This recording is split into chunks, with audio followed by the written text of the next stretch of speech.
So I listened to your message and I listened to the critics. You both made good points, but the whole picture, I think you've missed it. You're right. I can't earn my way to heaven, no matter how persistent. And they're right, because when it came to true religion, Jesus didn't resist it. But you're wrong, because Jesus holds commandments to which he told us to be submissive. And they're wrong because they're breaking that fourth commandment, so they're being inconsistent. And since they already responded to you, and we can hear how that sounds, I'll turn my attention to their criticisms that chattered in the background. So you say we need religion, and Jesus was all about it.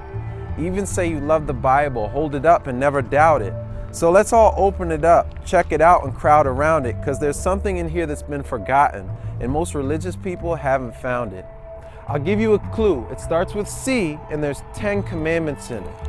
It's not multiple choice like A or B, nor an option like eating your spinach.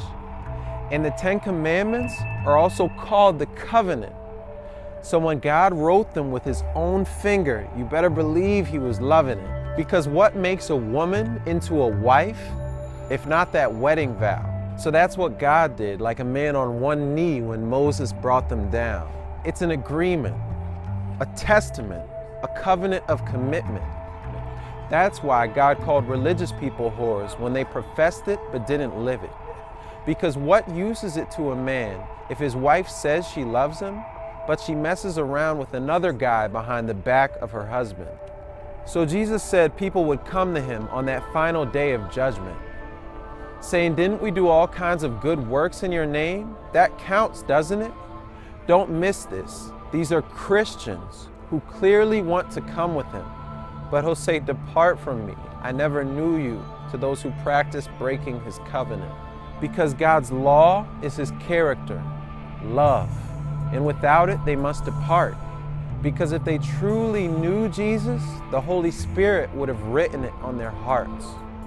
I always hear preachers say reasons why we should not reject Jesus. But what about the reasons he said he'll reject us when he sees us? Like if we don't feed the hungry, give to the poor, visit prisoners, and clothe the naked. We're saved by faith, and then he lives in our place, unless we're faking. I can hear people saying, "You think you're saved by what you do." But what's the one commandment that God said to rest and remember that only he can save you? For in 6 days the Lord made the heavens and the earth, the sea, and all that is in them to please us.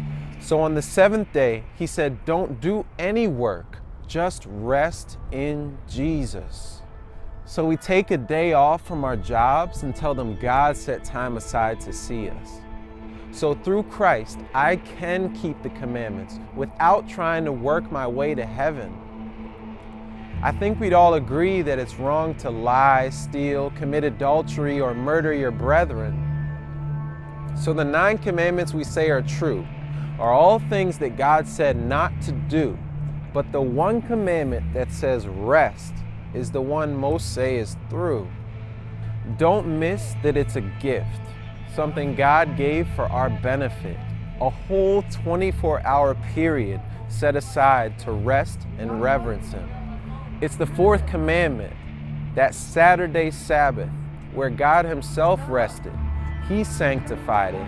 He set it apart. On that 7th day, he blessed it. And some may say, who cares about the day? But explain why God himself stressed it. And don't forget that Jesus kept it in the Old and New Testament. So if you believe we're saved by grace and faith alone, show it. Let the whole world know it. And observe that day that he said to remember so we won't forget and blow it. Because God still has a remnant church, though most have gone astray. And the devil hates their guts because they keep the commandments and their faith.